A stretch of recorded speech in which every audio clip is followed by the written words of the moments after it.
So a lot has happened recently. Hello, my name is Leah. If you are new to this channel, I make writing craft videos and am documenting my journey to traditional publishing. However, recent events have raised the question if that should even be my plan at all anymore. Which I'm sure a lot of you, if you have been planning to pursue the traditional publishing route for your books, have also been wondering. This video is not going to be like a deep dive recap of everything that went on in the DOJ Penguin Random House trial or about the recent news that Barnes & Noble released about them not stocking particular hardcovers anymore. There are plenty of other wonderful videos that people have made already kind of discussing those current publishing events, and I will link below the Publisher's Weekly summary of each day of the trial if you are interested in reading more about that in particular. But the long story short of it is that publishing is becoming a very small pool. If the Penguin Random House purchase of Simon & Schuster goes through, we will be down to a big four, essentially, publishing companies, in which Penguin Random House would own about 49% of the market, which is a lot. And it's getting more and more difficult than ever for debuts and mid-list authors to get their books out there, to get the marketing support that they need, and to get their books in front of the audience that they need to get it in front of in order to be successful as an author and get support for their next book as well. I recently watched the video that Michelle Schusterman made about this topic. I thought she covered it really well. I will leave that linked down below, but I sort of wanted to continue the discussion here from the perspective of aspiring authors, because we're in a position where our future is uncertain, but that uncertainty means that we also have the ability to pivot and adapt and really take a look at what our publishing plans are and be very specific and very intentional about which routes we want to go down. So first up, let's talk about the Penguin Random House antitrust trial. I have some notes here which I will be referencing. So in November 2020 was when Penguin Random House announced its plans to buy Simon & Schuster. And almost exactly a year later, in November 2021, is whenever the DOJ sued Penguin Random House on antitrust terms. The DOJ's claim is that this merger would create a monopsony, which is different from a monopoly because of where the product is coming from. So in a monopoly, the producer of the product is the one who is controlling that production. Whereas in a monopsony, there's only one buyer for the product. So if a company has a monopoly, it means you as the buyer can't purchase or reasonably find that same product elsewhere. But if a company has a monopsony, it means that you as the seller can't sell or reasonably get that product to anyone else other than that one particular company who is the buyer. And because of the way publishing works, authors are the producers of the product. They're the ones who are writing the books, they're the ones who are selling their work, and publishers are buyers of the product. And then obviously from there, they distribute and become the seller in distribution. But when it comes to publishers paying authors, the fewer buyers there are, and more specifically, the more market power that one company has, it sort of follows then that the lower money the authors will make because there's less competition going on there. The trial wrapped up a few weeks ago, and I don't believe there is a decision expected until fall, so we should be hearing about that fairly soon. But what a lot of people have been talking about and concerned about is just how this trial highlighted A, the power that publishing companies have, which I already talked about, and B, just how random, clueless, whatever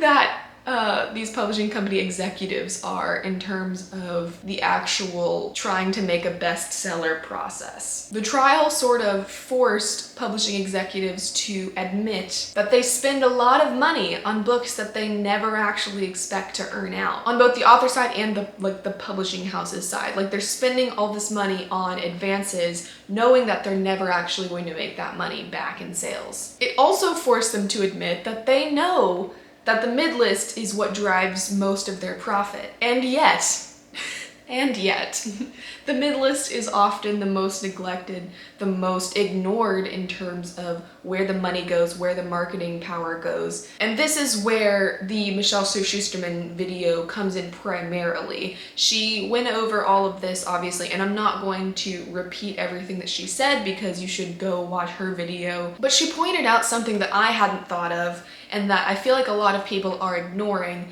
is the fact that we already knew this information. I know I personally did. I was aware that the mid-list is mistreated and yet is what drives profit in publishing. The only difference that this trial has made in terms of information we know is that that is now public. It's been confirmed. Publishing executives have said it under oath. This speculation has been brought to light. The fact that everyone knows this, the fact that everyone can see what is wrong in publishing right now, to me means that change is on the horizon. Whether that change is positive or negative, change is happening. And it's too early to tell, I think, what that exactly means, what the new strategies are going to be, what the new effect that is going to be for authors or for publishers. But traditional publishing is an industry that is slow to change, and I think we're feeling the growing pains of that right now. I think a lot of this uncertainty is just people freaking out because this industry, which is such like a steady constant, is being forced to shift and evolve and compete with and reckon with the power that is self-publishing now. With self-publishing on the rise, that publishing route offers opportunities that have not been there for them before. It offers them control. It gets rid of the gatekeepers that exist within traditional publishing, whether those gatekeepers are good or bad. You know, there's an element of needing to break in when it comes to traditional publishing, whereas with self-publishing, again, this can be a good or bad thing. It offers immediate access to having your book published. After the pandemic, and just in recent years in general, agents and editors are slammed with submissions, and so it's more difficult than ever to do that breaking in, just because you're competing with a million other voices. As someone who writes young adult fantasy, I feel this pressure.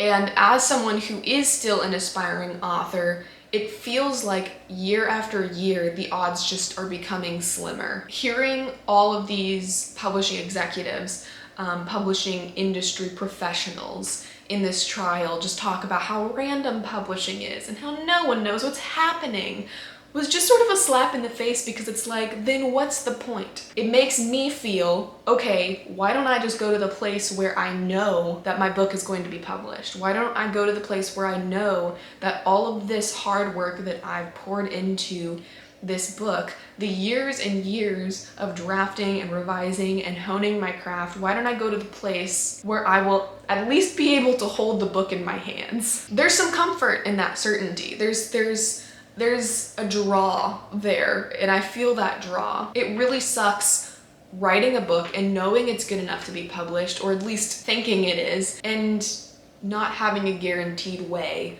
of making that happen whenever it's the traditional publishing route. And then knowing if it does, that there's still a chance of it being devalued and disrespected within that publishing path as well. The other thing that has got a lot of people talking, a lot of people upset, is the news that Barnes & Noble came out with recently of their plans to only stock the top like 1 or 2 middle grade hardcovers per publisher. And I don't know specifically what the actual policy is, and if that's talking about per parent company, per imprint. I don't know what the deal is there, but the long story short of it is they plan to stock less middle grade hardcovers. From what I understand, this applies to not just middle grade, but also kidlit, and it's going to probably affect young adult as well. But the people who've been talking about it most are middle grade authors specifically, and I think that that is where the biggest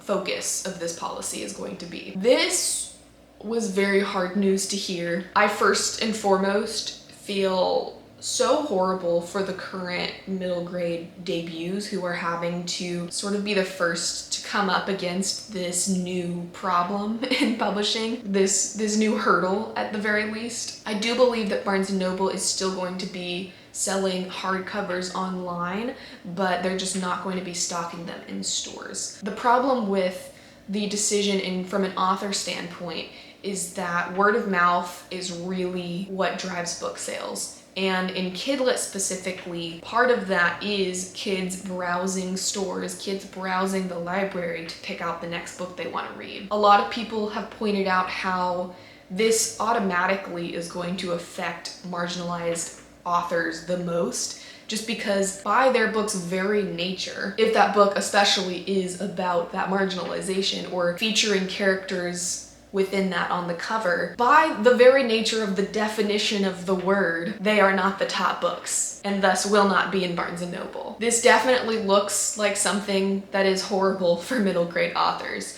And I bring it up here because when we're talking about what that means now for us as aspiring authors in traditional publishing, that's a factor. If you write middle grade, that has to be a part of your decision making on what you want to do with your book now. So with that overview of what these two big conversations mean for aspiring authors right now, the question then becomes, okay, what do I do? Do I continue to stay on the traditional publishing path? Or do I shift? Do I start thinking about and researching self-publishing? I think researching self-publishing, yes, absolutely. Everyone should do the due diligence to research all publishing options. That way they know which option actually does best suit their story, their book. Otherwise, how are you gonna know if there's a better option out there? You have to be informed on everything in order to make the best decision. But I just wanted to go through a few points that have been helpful to me and I hope will be helpful to you as questions to ask when figuring out which one is best. The first question I think that stands out is, does this new information actually affect what you believed about traditional publishing? Like I said, this news isn't really new, but it might be new for some and it might shift what they believed about traditional publishing. And so take all of this into consideration, reevaluate your feelings about traditional publishing and what that path means for you. The fact that this information is out in the open could prompt change. And like I said, that might be a good or a bad thing. We just don't know yet. But if you decide to go the traditional route, now you know things are changing, things are shifting, and you have to be able to be willing to adapt with that. The second thing is to weigh the pros and cons between traditional and self-publishing. These have not changed. Self-publishing still requires you to invest money up front without a guarantee of return, whereas traditional publishing offers money in advance that you know you will get. That money will be in your bank account, and then what you do with that in relation to your book or in your life is up to you. We also know traditional publishing sabotages their mid-list. They don't get the marketing support that would help push them up in terms of sales. And so the typical pro of traditional publishing being that you get built-in marketing, you get built-in publicity, isn't really true anymore. It kind of depends on who you are, how much your advance is, and so there's a roll of the dice there on what you're gonna get. For mid-list authors in traditional publishing and for all self-published authors, you're gonna have to invest in marketing your book yourself. Whether that's monetarily, in your time, in your effort, you as the author have to take some responsibility for your book's marketing. Another factor is the gatekeeping, like I said. Traditional publishing inherently has hurdles that you have to get past in order to see your book on shelves. You have to get your agent, you have to go on submission. With self-publishing, you know your book is going to be published, you know it's going to be available, but there's some luck involved in the marketing as well. Obviously skill and strategy, but like I said, there's no guarantee there on the back end. So there's luck involved in both now. In traditional publishing with getting chosen in the first place, and then in self-publishing with getting your book noticed and maybe like hitting those algorithms on Amazon or on Book Talk or whatever. Another point is weighing which monetary system is what fits you, your lifestyle, your values. Like I said, the advanced system or the better royalties on the back end. There's an opportunity to make a lot more money in self-publishing, but it's on the back end. With traditional publishing, you're getting that paycheck. So these are all pros and cons about just like the inherent structure of both traditional and self-publishing and which one better fits you and your values. Another thing to consider, which obviously is super important, is what does your genre suit? This is part of why I feel the Barnes & Noble thing like hits so hard, is because middle grade historically does a lot better in traditional publishing. And if that's the case, then middle grade authors don't really have a place to turn to other than forging that audience within self-publishing and being the people to pioneer that audience growing over here. It's that uncertainty that just makes the Barnes & Noble decision just feel so horrible to me. At the same time, we're now seeing some of these decisions add a question mark to if you're going to get the distribution that traditional publishing has historically offered. The Barnes & Noble decision, even within traditional publishing, I think might shift people around in terms of what publishing houses they're going to. Like middle grade now, getting into the Scholastic Book Fair is gonna be huge. Like they already just do phenomenal in terms of children's books and selling children's books, but if your other avenues of distribution are closing, a Scholastic book deal is like more valuable than ever now. Another point of decision is just to evaluate what you want. This sort of relates to the pros and cons, but more specifically, if having that name on your book, that publishing name, is what's important to you, self-publishing can't offer that. If having full control on the process of publishing, on what editors you're getting, on your cover design, if that's what's important to you, traditional publishing can't offer that. And then another, I think, important piece to consider here is what career trajectory do you see for yourself? One risk of self-publishing your debut means that it will be harder later on, unless you have really great numbers in self-publishing, to then break into traditional publishing, because you've already sort of given metrics for how well you're going to do. And if traditional publishing sees that and doesn't like those numbers, it's more of a hard no than them taking a risk on some unproven author or book. What genres do you see yourself writing in the future? Do you see yourself being a career author, or are you just trying to get this one book published or this one series published? Which path then facilitates that better? If you're doing like a one-off book, then maybe self-publishing actually can help that happen in a more guaranteed way.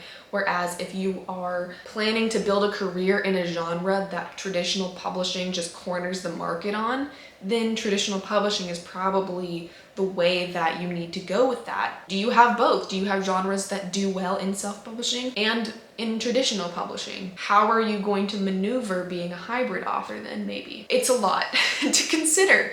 And so I thought it would be helpful maybe to walk you through what my publishing strategy is going to be. In light of all of this news, what am I keeping the same? What am I changing? How am I evaluating all of these pros and cons for me, for my career, for my books? The first thing is, like I said, the news didn't change anything for me. I already knew this. This was already a part of my decision making. Point two, with the pros and cons, I like the certainty that is offered by traditional publishing after the initial getting an agent, getting your book on sub. Specifically with the advance system, I don't at the moment have the money to invest in getting my book the editing and the cover design that I would want it to have. That's something I could save for, you know, if I decide to shift my plans, but at the moment, that's just not where I'm at. That upfront cost, that upfront risk is just something that makes me fairly nervous. Like, what if my marketing fails? What if I don't sell enough to make that money back, let alone make a profit? I know that traditional publishing isn't gonna offer me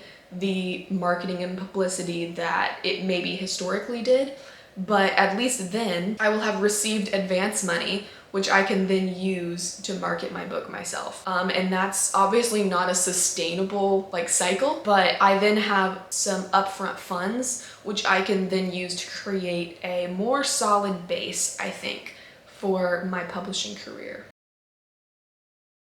For my genre, I write young adult fantasy. This is a super competitive market in traditional publishing, which also makes me, drawn towards the certainty of self-publishing, However, kidlit and fantasy combined, at least the fantasy that I write specifically, isn't super appealing on the self-publishing side either. If I was writing fantasy romance, I'd be self-publishing that stuff. Especially if it was adult fantasy romance, I'd be in self-publishing. My books also aren't like the quick, fast-paced, like churn it out type of books that do well in self-publishing. I am also interested in writing middle grade in the future, which I already talked about how that sort of historically does better in traditional publishing. And because I see these particular genres that I write doing better in traditional publishing, combined with the point that I made about how when you start in self, you now have metrics that publishers can look at, which may not be a good thing for you. I'd rather get those things established in traditional publishing and then shift to self if necessary with other genres or with those genres if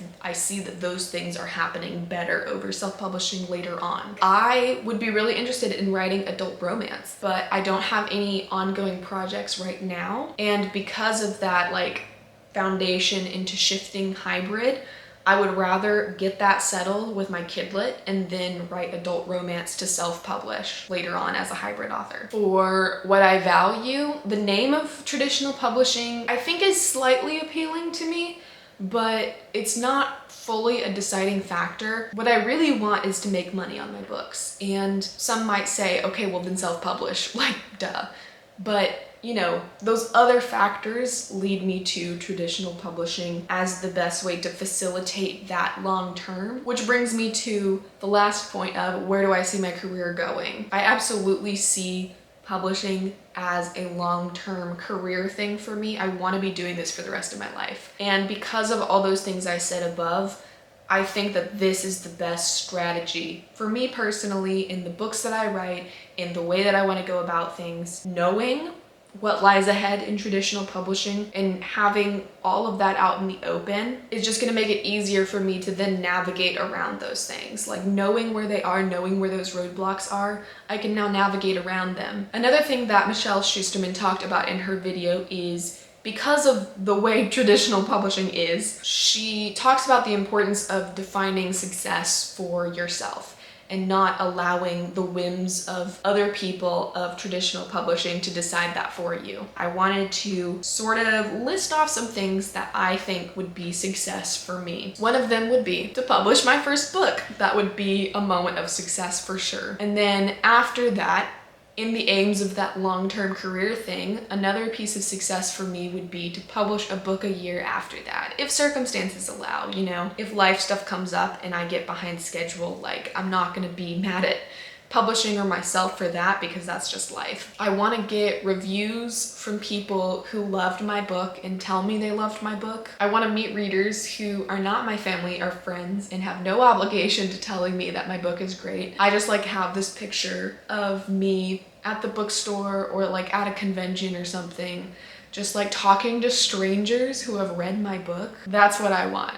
I want strangers to read my book. I would like to make a $40,000 a year salary on my multiple income streams, which would of course include my books, and I kind of see those being probably the biggest chunk of that money. That being the number that I choose because I feel like it's a fairly realistic number and something I think that I can achieve at some point down the line. And then another point of success for me, I think, would be to earn my MFA in creative writing, not because I think that that is a necessity to publish or a necessity to write good books. It absolutely is not, but because that would then allow me to teach, which I do really have a passion for. I'd like to pursue that in a more professional capacity. Not really as a backup to not publishing, because I'm still going to be doing that regardless, but just because I just think that that's something that I would want to do alongside publishing. So we have discussed a lot of things. You know, there really is a lot to consider when deciding what publishing path you're going to take and if you should change those plans. I think it's important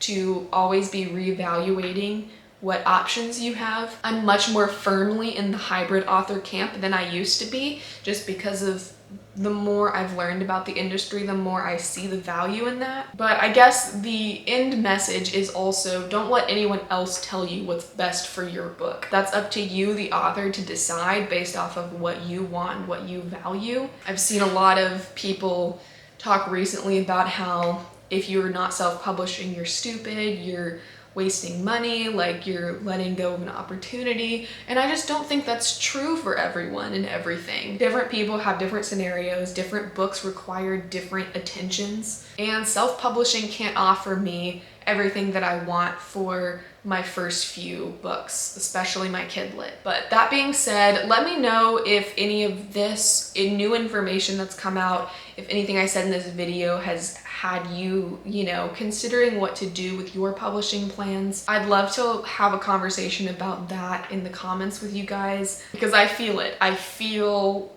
the uncertainty. I understand what it feels like to be an aspiring author right now, because I am literally that. Thank you so much for watching, and I will see you again soon. Bye.